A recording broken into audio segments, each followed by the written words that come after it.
Hi, everyone. I am Amy Vetter, and welcome to the Breaking Beliefs podcast, where anything can be possible because when you believe you can, you will.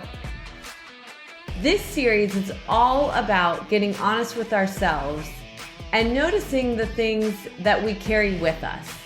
We each have our own life experiences to go from, and sometimes it's hard to truly understand what it's like to be someone else.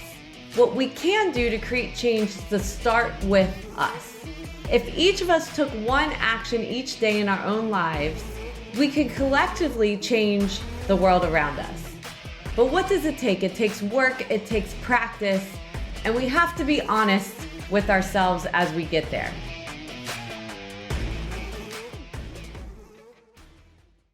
Welcome to this episode of Breaking Beliefs, where I interview Roger Knecht. Roger is the president of the Universal Accounting Center, a post-secondary school for accounting professionals. With over 20 years of marketing, sales, HR, and operations experience, Roger has helped thousands of business owners work on their businesses to increase revenue, improve profits, and build value. His strong work ethic and collaborative style delivers reliable, high-quality results for business owners. Roger's podcast, Building the Premier Accounting Firm, keeps accounting professionals on the cutting edge of the industry, offering quality bookkeeping, accounting, and tax services. Roger is also the author of Your Strategic Accountant and Your Profit and Growth Expert, each written to help business owners understand what they can expect from the accounting profession. The Universal Accounting Center provides accounting professionals with the training, certification, coaching, and support they need to become profit and growth experts to their clients. During this interview, we discuss his humble upbringing and how he always had an attitude of appreciating what he had without envy of others. This trait has helped him as a leader and father to ensure he is always grateful and trusting of the people around him rather than looking for competition or being jealous. I'm so excited to share this episode with you, and make sure to share this episode with people that you think that this could help with. And what always helps too is subscribe to this podcast so that you are notified when any new episodes drop. Welcome to this episode of Breaking Beliefs. And today I am interviewing Roger Knecht. And Roger, you want to start off and just give a little intro on yourself before we get started? Certainly, I can give it both personally and professionally. Personally, I'm a great guy, but professionally, I am the president of Universal Accounting Center. I work with basically accounting professionals. I help them essentially start and build their accounting firms offering bookkeeping, accounting, and tax services. Wow. Okay, great. Well, we're happy to have you on with us today. So, what we like to do is just get right into your personal story right from the beginning. So, why don't we start with where you grew up? What did your parents do? And we'll start from there. Yeah, obviously, I don't remember the beginning. There was a Mhm. sperm and an egg, and I wasn't really there, but it began at some point. I was born in Provo, Utah, and my Okay. parents raised me there. They were living in essentially a trailer home for a few years as they each attended college. Once they graduated, they moved to Sandy City. It's a suburb of Salt Lake City where I was raised and went to school and everything. Loved my upbringing. I was on the outskirts of town. We were out on the fringe of kind of civilization as you might think. Today, it's not the case. It's definitely developed now. But I had wonderful childhood. I lived in a lower income area of town. So I was raised in a household that was struggling to make ends meet. I remember some impoverished times. I recall distinctly a period of time where my father was unemployed. And that was a traumatic thing to see as a child, but also had family and friends that were nearby in a very affluent part of town. My high school, just to give you an idea, had a very poor area and very, very well-to-do gated community type area. So I got to experience essentially all facets of life. Had friends that I remember distinctly going into a home and there were two baby grand pianos, one on each level of the house. And I thought that was Isn't that funny amazing. what But we remember? That oh, what got your attention. Oh yeah, I remember, so I had a piano. My mother had a piano in our home, and it Okay, was one that's of why. those square box ones where I was taking Yeah, lessons. She would insist okay. that I go through that. And here I walk into another home, and two baby grands are on each level of the house. So yeah, it's amazing what stands out in our memories as to how we reflect on things. Yeah. So let's go back a little. Yeah. What was your parents? They were in college, so what were their degrees and what did they end up doing? So my mother didn't finish college, but my Okay. father completed history. He was intending to become a history teacher. He didn't, but that was his major. He actually took a few extra years to finally get his bachelor's degree. He was definitely enjoying the dating scene and was enjoying the college life. So he took a little bit longer than perhaps some, but nonetheless, he found his wife and married, and here I am. Oh, okay. Oh, okay. Um so your parents met in college They though. did. Oh, okay. Okay, got it. All right. And then so what did your father end up doing? So he did a few things. I remember him distinctly managing a plastic company. It was a business where plastic was kind of new and it was something interesting. And so he was overseeing a plastic company that was here locally. It was a national chain. And then he got into the kind of lumber industry. It was one of the local companies here that provided lumber for construction, and so he was managing that as well. So those were two of the main professions that he had, and those are the ones I recall when I was growing up. So he wasn't really doing much with history, or did he do No, not at all. He did always have a fascination or curiosity for history. So, something? American history, there was some kind of like religious history that he was very interested in. And so that was very much part of my upbringing. I remember conversations about a lot of that stuff and personally grew to have a great deal of interest in those two subjects myself. Oh, okay. Yeah, And then your mom stayed at home with you? she did. She was a stay at home mom. And so you were in Utah, is that right? Uh huh. So what was it like growing up there? Like, what did you do? What was your favorite thing to do when you were little? When you were out, was it being outside? Did you have different hobbies? You said you play piano. I did. Well, I let's say I took lessons in piano. I don't know that I necessarily played it. I definitely tried. Okay. My upbringing is kind of like the memes you would see on the social reels today. The picture of the kid in the front yard that's on a two-wheel bicycle that's jumping without a helmet on, free spirited. Those memes that say we knew when to come home when the lights in the neighborhood went on the street. I mean, that was my upbringing. I distinctly remember leaving in the sense that I would go in the morning, say, "Mom, I'm going to my friends." She wouldn't necessarily ask which friends. She wouldn't necessarily care where. As long as I was back by mealtime, she was fine. And we would go to friends' houses, but it's not like we were cordoned there because I said I was going there. From there, we went anywhere and everywhere in the neighborhood. And so there was a gully nearby. We would ride around the neighborhood. And so it was free reign. I was very free spirited and had a lot of opportunities that way. There was a period of my life, and this is a total tangent, where I was very interested in television and watched quite a bit of television. And so there was a period where my mother was somewhat concerned that I wasn't getting outdoors and playing with friends. But that was just a Okay. segment in my upbringing. But otherwise, it was very much free spirited. Okay. And so you said you really had these two worlds happening, between there being the affluent side and the one Mhm. that was lower income. So what were you learning about, like, when you were little? Was it that you wanted to be on the affluent side? Were you trying to figure out what that takes to get there, or were you content where you were? Very much content. I Okay. definitely, I remember as a teenager having wants in the sense of like attire and so forth. I mean, Uh-huh. you wanted the expensive jeans or whatever. So I was I was very much raised with hand-me-downs, so I had cousins that were older than me, and therefore I would receive their clothing.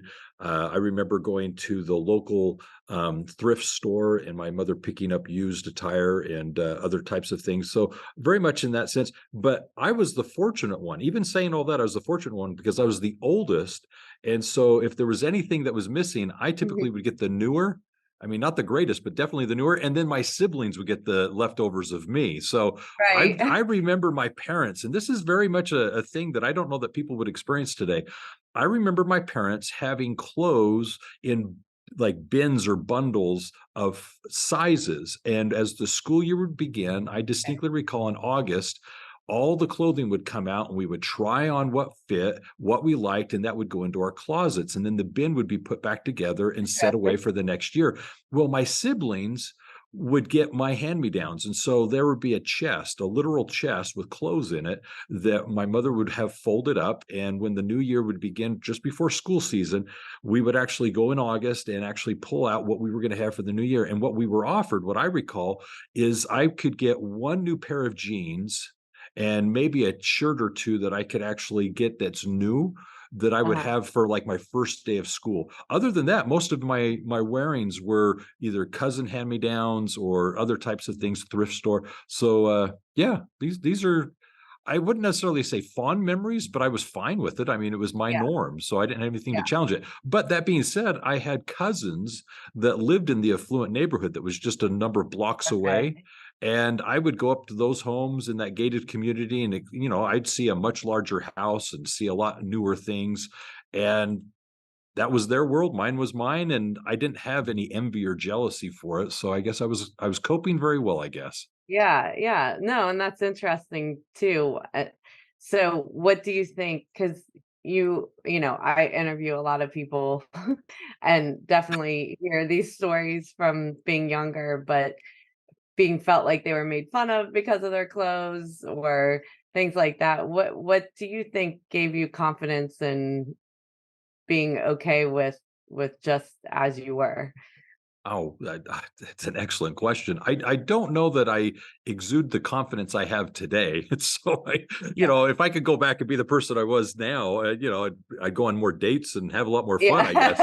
Yeah. Uh, you deal with self-esteem. I think that's a natural thing that every teenager would go through. One of the things that I describe, and I think this really, in my mind, represents adolescence because I work with a lot of adolescents, teenagers today, is what we saw then as being unique to us, we Uh-huh. wanted to hide. As teenagers, we want to blend in. We don't want to stand out oftentimes. And so anything that is unique, we tend to suppress. But the moment you become a young adult, you start to recognize that those are inherent characteristics that you want to emphasize and promote. And you want to draw attention to them because they then qualify as that unique thing. So a lot of times what I see is when I was younger, things that I would, try to blend in with, but today I leverage them for my own success. But as a younger person, I remember, kind of sitting back on the fringe, kind of observing, watching. And then at the same time, I was very confident in many circles. And so I was more than happy to kind of be the star of the show or be the host of the party, if you will. Yeah, yeah. No, and that's great, and it probably has something to do with your parents as well, just giving you that confidence or support that, so that's awesome. Yeah, my So parents were very good to offer that type of support. mhm, I mean, just go back to my earlier comment of being able to leave the home and just kind of right, have free reign. almost They pushed you. trusted me. Yeah. Yeah. Yeah. Uh-huh, and that's a big deal, that Mhm. trust. Yeah. So once you're going through, childhood, what were you imagining you were gonna be when you grew up? Because you Ah, really so far, I've heard nothing about accounting or business in your background. nothing of accounting or business. Yeah. Yeah, So yeah, yeah, my parents weren't entrepreneurs. I if I look back, I'm sure I could identify individuals that may have been entrepreneurs or business owners, but no, that was not my upbringing.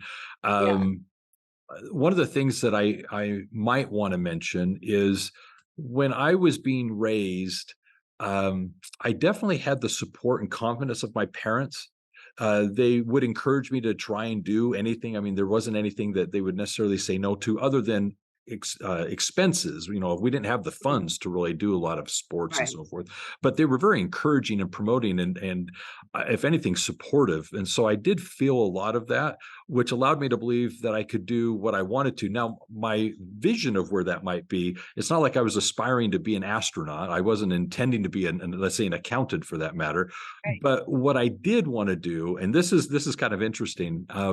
I was always admiring of either in television shows or commercials or whatever, those people in the movies where they only spoke when they had something significant to say, like the chief or the medicine man in the movie, right? They only said what Yeah. needed to be said when it was necessary.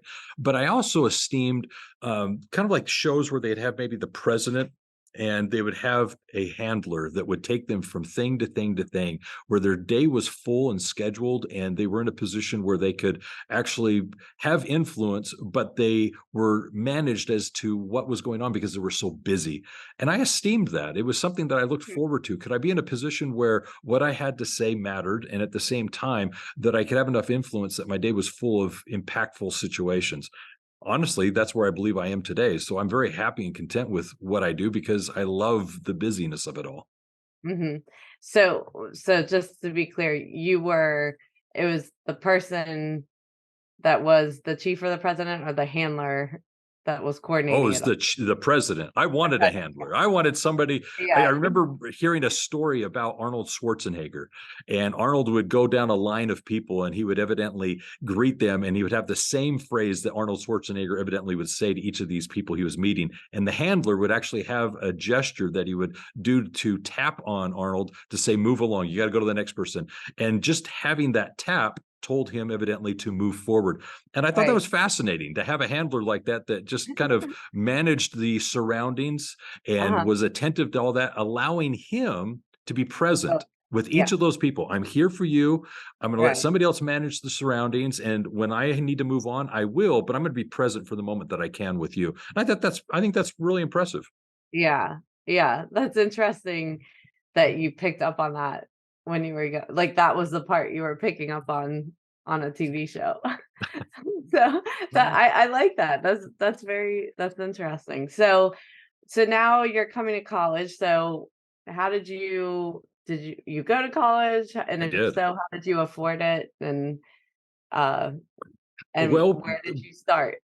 so I went to university, or actually, it's changed names numerous times over the year. At the time, it was UVC, it was Utah Vocational College. And at the time, that's where I was going to go to at least get my associate's degree and then Mhm. find where I'd go to finish and get my 4-year degree.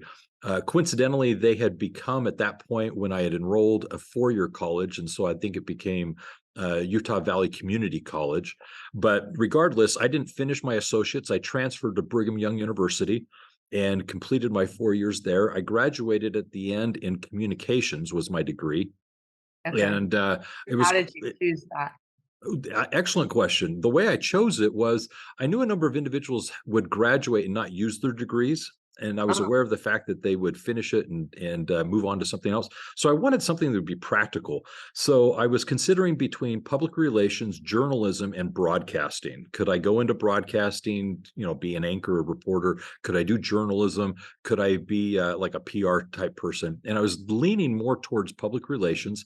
And then I learned of a communications degree, which was kind of a blend of all three of those. So I got some broadcast courses, journalism courses, communication courses, PR courses, love them, got my communications degree. And honestly, I feel I've used a lot of that just in the roles that I've had in sales and so forth. But that was the degree I earned at Brigham Young University. Okay. And so what steps did you take after? How did you use it?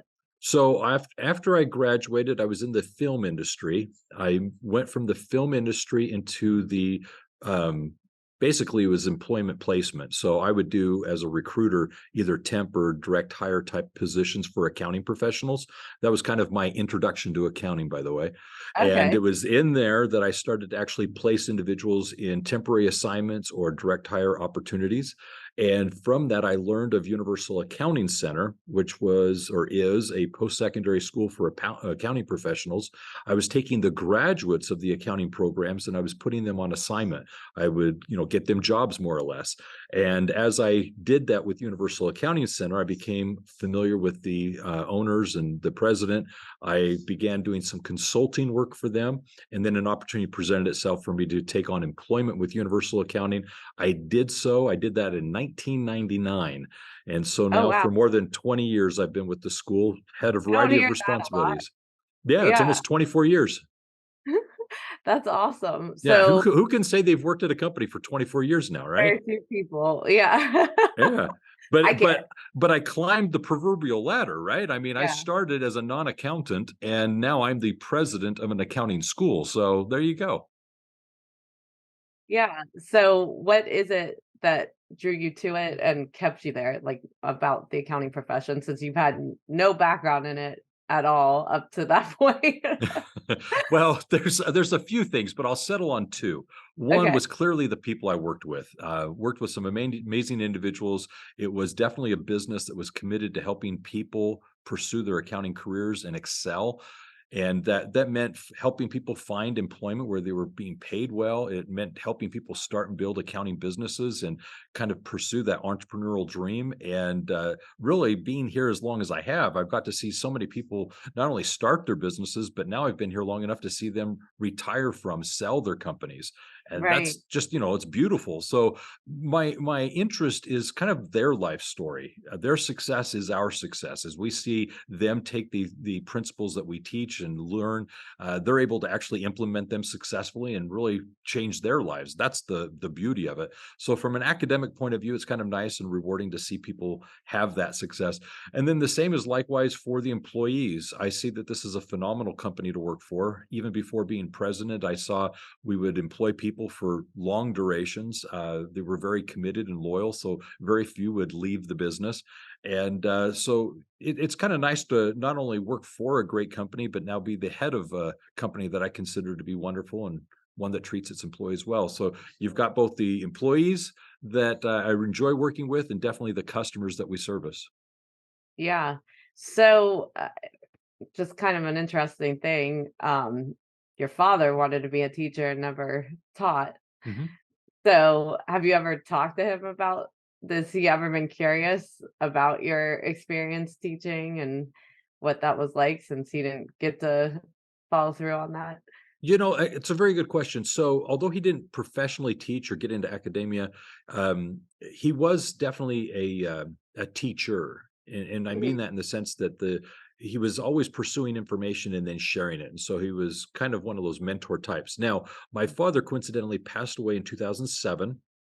So he never saw me become president of the school, but he mhm. was aware of my teaching at the time. And so, yeah, I think there was a good deal of, uh, I don't know if pride would be the right word, but he was definitely pleased to see that I was in a role that he perhaps one time wanted to achieve. And so, when I was teaching classes, I was in a position where I was coincidentally traveling around the United States and Canada, um, really getting to travel a lot, see the country at least, if not the world, Yeah, but see the country. And it really afforded me a lot of wonderful opportunities, meeting people, teaching them, kind of being in that instructor role. So yeah, I presume that he was proud of me. So yeah. yeah, I'd like to think that.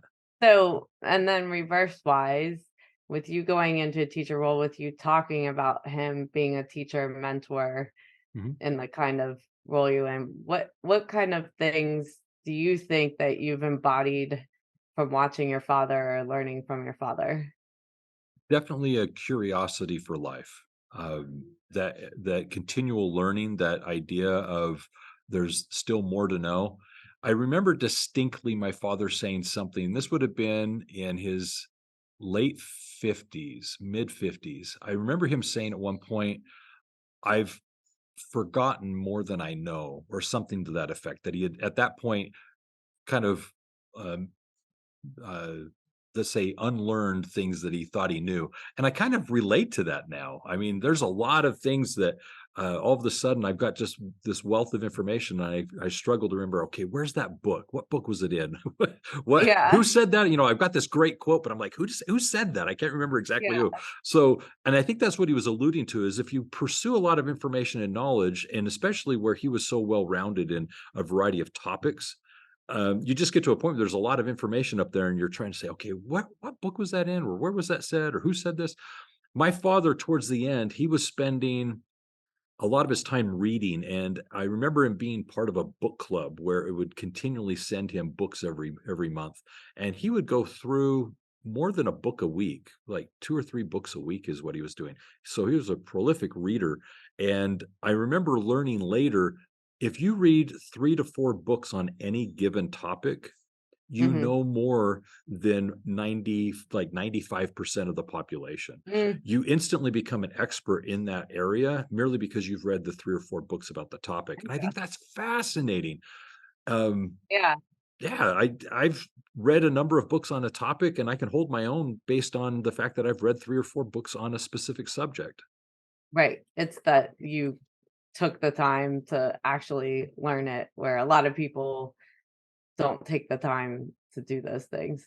Yeah, they might read an article, they might Yeah, read a short summary of it, they might read the Cliff or Spark Notes on it, but at the end of the yeah, day, did they really dive into it? Or for that matter, go into a course or program related to it? And so, my father, he was willing to put in the 2 or 3 books needed to become very knowledgeable on a given topic, and I've taken that same approach. I'd like to be well versed in a variety of things. I love current events. I love history. I love politics. I love religion. Those topics are ones that I enjoy getting into. And yeah, the more taboo, the better, because there's a little bit more curiosity in them. mhm. And how do you teach continuous learning and curiosity in the work you do? So, how do we teach it? Is that what you Mhm. asked? Yeah, how do So, you pass that through to the students that are a part of your courses? well, I'd like to think they're becoming lifelong learners. I mean, that'd be Mhm. the ideal. Within our profession as accounting professionals, there's this idea of continuing professional educations or Yeah, continuing education. So the CPE or CEs that many of us need, that's intended to say, look, there's always something new to be out to learn out there, and your profession is important enough and changing enough. You need to be on the cusp of what's new. So I hope that there's that instilled interest in I'm curious enough. I'd like to know more. But the way we actually teach as a school, however, is we used to have campuses around the United States. Now it's all done independently. It's all online instruction, and so you are able to log in, go through video instruction. You're able to go through the workbooks, the assignments. Because we're a post-secondary school, we truly believe that people learn through different mediums. Some are through the visual, some are auditory, they need to hear it. mhm. The other people are hands-on, it's the kinesthetic, you wanna experience it and basically do the exercises, do the work, and you learn through that experience. So we wanna provide each of those teaching elements within the instruction that we provide, and so that's something that we're very attentive to, in addition to the quizzes and exams that kind of attest to whether or not you've grasped the concepts. And so when they graduate from your school, then what is the outcome? So it's a variety of things. One, obviously, because we're post-secondary school, there are certain certifications or designations that we're able to offer based on the proficiency of the person in the final exam.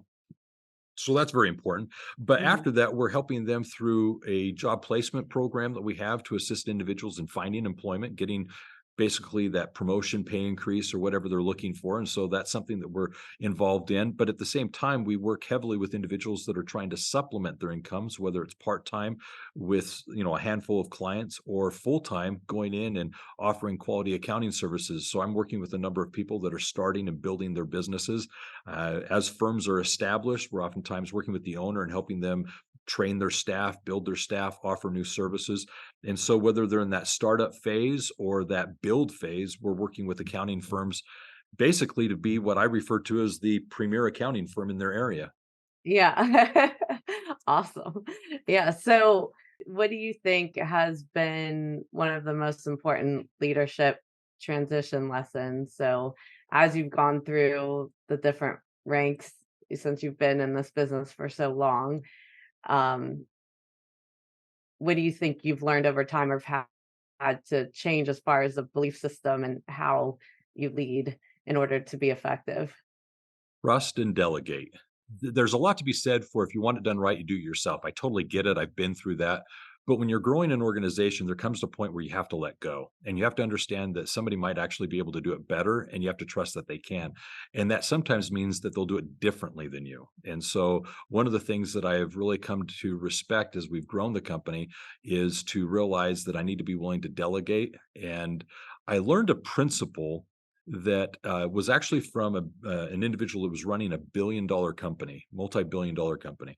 He, at a retreat I attended, said, "My job is every 6 months to a year, I need to replace myself." And what he was explaining is that every year he needs to reinvent his job or role in the business. And so what he was essentially doing is over the course of 6 to 12 months, he would identify a need within the organization. He would find something that needed attention and then he would try and figure out what needed to be done, identify the related tasks, and then he in turn would hire someone to do those tasks. Now that it's been documented, he can now duplicate and he would hire someone into that role to take on that responsibility. And in doing so, he would then, in essence, fire himself and take on a new role or pursue something new or different in the business. And I thought that was fascinating because so many Mhm. times when I'm working with business owners, we tend to love what we do and what we do well, and we want to keep doing it. But the reality of it is, when you're growing a business, you really need to create processes and systems to ensure that it's done the same way, but no longer by you. And you can Right. get to that point where you can delegate. And if you can delegate, then you can grow an organization that has value because it's no longer you that it's dependent upon. So you know when you've arrived is when you can quote yourself. So I'm going to quote myself. I always say a business needs to be something that you can build that is self-sustaining, a self-sustaining, living, breathing entity that works autonomously from the business owner. And if you're in a position that you can actually delegate and no longer be involved in the day-to-day operations of the business, you've really created something special. So how did you get there? That The doesn't come school of natural. hard knocks. Yeah, so how do you get there? It's really processes. It's looking Mhm. at what I'm doing that is repetitive, looking at something that is duplicatable, and then documenting it, and then asking someone else to do it, and seeing that they can replicate what you're doing, and then giving them the autonomy to take it and run with it. Mhm. That's the way I look at it. I'm currently in that process as we're recording this. We're nearing the end of the year, and I'm assessing what is it that I'm doing on a regular basis that I literally can now ask someone else to do so Mhm. that next year I'm no longer doing it. There are a variety of things that I've identified that by the end of the year I expect I'm no longer doing. For people though, like you might identify it and but it's still like the belief system or the habit that you have to get to not do it and not feel bad about not doing it. So how do you cross that chasm? Well, you first of all have to understand it's not about you. It's about Mhm. your customer. They're paying for a product or service, and I realize some people may say access to you or you specifically, but what they're looking for is a deliverable. And so if I Mhm. can find a way to deliver consistently a good quality product or service and no longer be in the way of providing it, then I'm building an organization I can be proud of. uh, I'm going to put it in very simple terms. You can be an entrepreneur. You can have a business that you own and operate.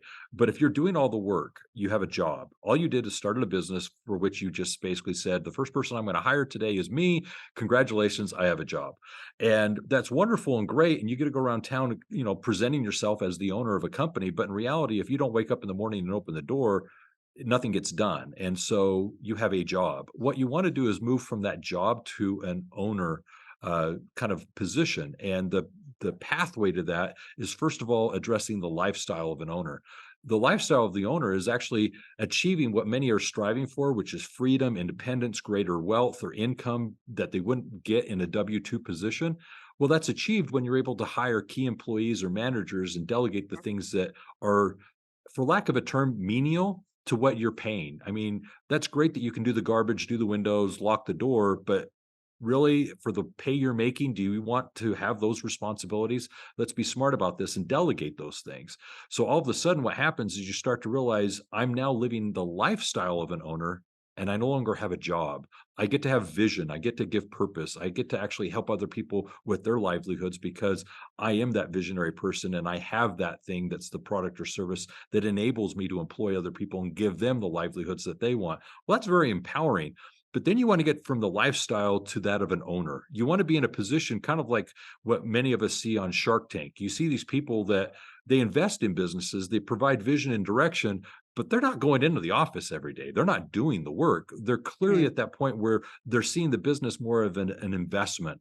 And so, would you mind if I give one other analogy here, real quick? No, of course. Okay, here's my analogy.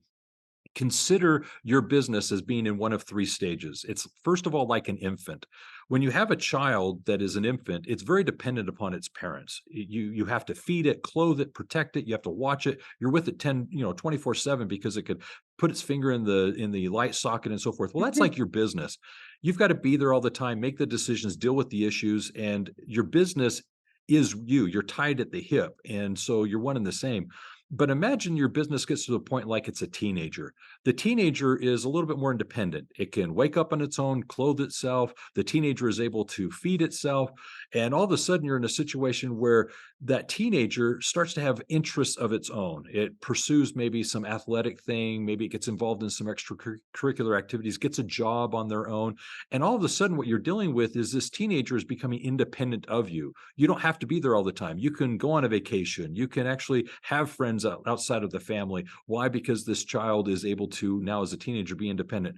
But take it to the next level where your child becomes a young adult. As a young adult, they move out of the house, they start their own relationship, perhaps get married, they pursue college, they get their own job, they move on. Well, you still have an interaction and a role to play with them as a parent. You're still influencing them, but you're no longer involved in the day to day operations of that person's life as you were when they were an infant. And that's how I think a business ought to be. You need to be building a business that over time becomes less and less dependent upon you. And just like many of us who are older have young adult children, we take pride in a lot of the things they're doing, but it's not because we decided the things that need to be done. They are making these independent decisions that at a distance we can look back and go, well done, you're doing great. This is wonderful, but it is them. Yeah, I love that. That's really great. That's a great analogy. Awesome. So many great lessons that you shared. I love to end with some rapid fire questions. So you can pick a category, family and friends, money, spiritual, or health. Family. Okay. All right. So things or actions I don't have that I want to have with my family. Things I want to have and interactions I want to have with my family. Things I don't have that I want. Oh, things I don't have that I want. Wow, I've got a lot of stuff with my family. I don't know that I'm in a want. My children all live close by. They're each married. I just became a grandparent, so my youngest granddaughter is a year old, and my youngest daughter is about to have twins, Oh, wow. literally in about 4 to 5 weeks. So I'm very blessed. I'm very very grateful for the interactions I have with my children. Literally just yesterday, last night, I moved my oldest daughter into her second home. She just sold their condo and built a house nearby. She's within 10 minutes of where I live, and the home being completed, they got their keys on Monday and took possession of the house, and we moved them in last night. So to see those types of things and interact with my children, where I'm involved in their day to day lives, it's a big deal. Yesterday Yeah. also happened to be the 1 year anniversary of my son. He's been married now a year. Beautiful wife and very happy. So my children are all doing phenomenal. I'm involved in each of their lives. They live nearby. I see my children at minimum once or twice a week. I speak to them regularly. So I guess what I should say is this: I have always taught and believed that families first, families everything, and I've instilled that in my children. I've wanted them to feel that they can rely upon family, that we're always there. And Mhm. I believe that they feel that way. So that's going to be my answer. And I'm holding to Okay. it. Yeah, well, you now answered because those are things you want to keep, and so I think you've answered most of the questions within that one answer. So, Good. anything that you want to make sure that you share that we didn't get to share during this, or some takeaway that you want people to have from our conversation together today? Because of the nature of today's conversation, yes, there are 2 takeaways. First of all, Okay. I think it's very important that you have an attitude of gratitude. Mhm. Gratitude is something I think too often is overlooked. When you are able to be grateful for the things in your life, the blessings in your life, when you can take a moment and reflect on so many of the things that are going well in your life, your day goes differently. You see things differently. Mhm. You through confirmation bias find again and again more to be grateful for. And I believe that causes you to be a much more positive and optimistic person. So that's the first thing is approach life with a sense of gratitude. Some people will carry or keep what's called a gratitude journal. Other people will, in the mornings or evenings, record the things for which they're grateful. I think those exercises are amazing. And I believe it causes you to be not only a happier person, but a better person to be around because you contribute so much to everyone else around you. Here's my second thing. My second thing is to have an attitude of abundance. You need to be someone who sees opportunity, that believes in potential, not only in other people, but in life itself, that, this too will pass when you're dealing with struggles and lead to a better opportunity. And so when you have this abundance mindset, you start to see things that you didn't notice before. You start to find places where you can give back and help and make money. I mean, all the things that you may be wanting through that abundance mentality can be achieved. And so if you approach life with there's plenty out there, I don't have to take from someone else to have, but rather there's Mhm. enough for me to have and them as well. Stop being jealous of other people's successes. Celebrate what's going well with other people. When you live a day-to-day life with abundance and gratitude, you're very blessed, and so those are the 2 things I would, end on. Love it. Well, thank you so much for being sharing your story, being part of this conversation, and I'm sure so many people are gonna take away some great lessons from it. Well, I appreciate the opportunity. Thank you. I appreciate this, Amy. And now for my mindful moments with this interview with Roger. And we started out just talking about his humble beginnings, starting and living in a trailer in Provo, Utah, and how in his town there was a division of lower income and more affluent people in the same town, same high school, and how that translates when you're crossing between homes and what you notice that you have versus others have. And really, we had a good discussion about the fact that he never felt for want. He never felt that he didn't have something that he wanted, that because of the way his parents supported him and educated him and allowed him to really be this free spirit, curious, be out there just learning new things, and also the learnings he got from his father about the American history, religious history, just this constant curiosity to learn more, that it really gave him a sense of being content. And even when, his clothes might be hand-me-downs and so forth, that wasn't something that he looked down upon. He, really looked at his life with that it was unique. And that I think this is an important thing for all of us, that when we go through things that might be different from others, a lot of times we might reflect on that as something bad that happened in our lives instead of flipping it and looking at what are those things that have made me special, made me unique, and what characteristics will that develop as I'm an adult? And because he was very much observing and watching others, and his parents trusted him so much and supported him to really have this curiosity and learning, it really allowed him to develop and be this unique person and not feel like he had to be like everyone else. And so when I asked him what he really wanted to be when he grew up. It was what he saw on television and watching leaders on television.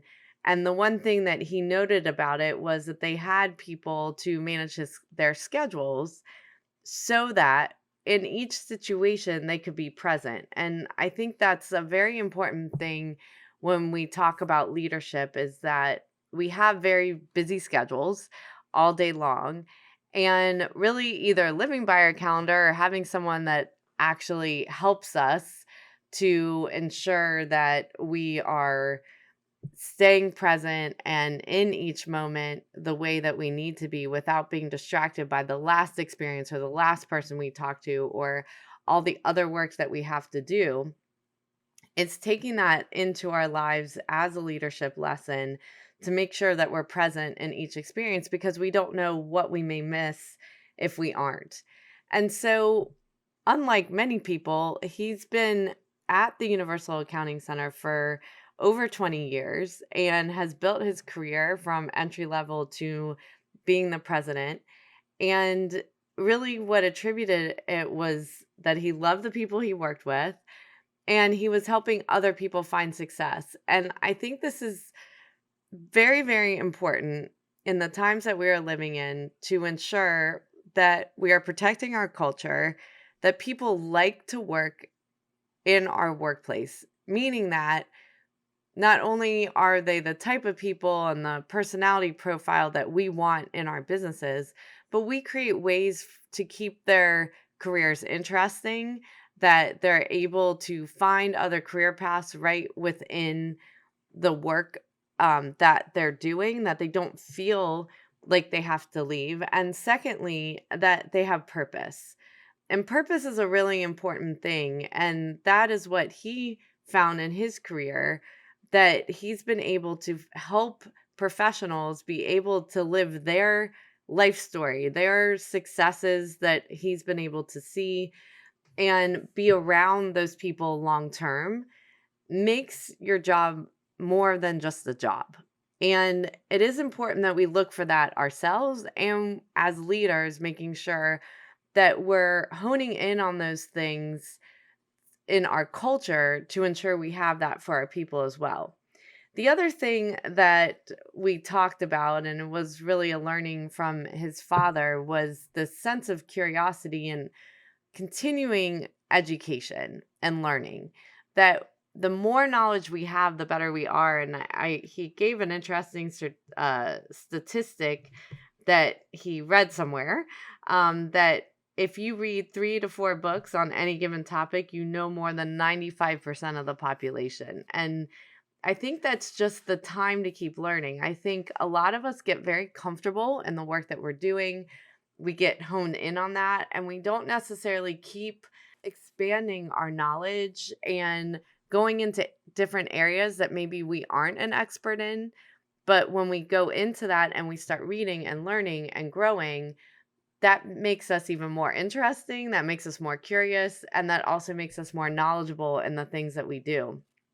The other thing that I asked Roger was what he thought was one of the most important traits that he's learned as a leader, and that is trusting and delegating. And there's really nothing that you can talk about enough in that area because delegation and trust go together. And we have to know, going back to making sure we're hiring the right people and having the right profiles in our organizations, that we can trust the people in our organization in order to delegate. And I loved his lesson about being able to fire yourself each year, meaning that each year that you should be finding a process that's repetitive or something that you've been working on that someone could take over. And what I usually say is so that you can do your next best thing. If you keep holding on to work and not trusting the people around you, you'll never be able to grow into your next best thing. So rather than looking at it as a challenge, instead looking at it as an opportunity that no one's ever going to replace you. Each person is unique, but we need to keep growing in order for our businesses to grow and the services that we offer to the people around us as well. And lastly, just how important gratitude and this understanding of abundance is and not thinking from a scarce mindset. That we have this attitude each day to look around and look for what we are grateful for, and making sure we don't get lost in the negative things that might be happening in the day, that we find the positives in the day. And we also look for the opportunity and potential of what's to be, that we don't look around for competition that or be jealous of the people around us, that we also look for how we can help and keep growing, because when everybody keeps learning and gets better, then the world gets better. So some great takeaways from this interview with Roger. I hope you enjoyed this conversation. And definitely, if you enjoy these conversations and others that I've had on this podcast, please subscribe to the podcast so that you get notified as we drop new episodes. And also, continue your learning as a connected leader as part of the Disconnect to Connect book that I put out this year. It's now on Audible. We talk a lot about these concepts of nurturing the people around you in order to create a better organization and also a better life for yourself. At the B3 Method Institute, we have a number of webinars coming up over October through December where you can go deeper into how you transform your workplace and your leadership in these areas. So definitely check us out on businessbalancebliss.com and you will see our course offerings there. So I want to thank you for your support and listening to this podcast, and look forward to having you on our next interview and the learnings that we'll take from there.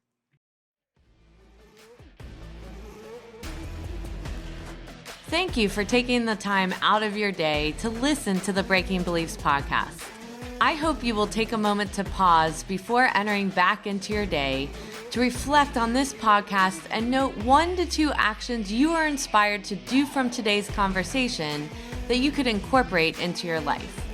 To read the full blog and listen back to this episode or any other, you can find them at www.amyvetter.com/Breaking Beliefs podcast and related videos on my YouTube channel. For daily inspiration, follow me on Instagram, Twitter, Facebook, and LinkedIn at Amy Vetter CPA.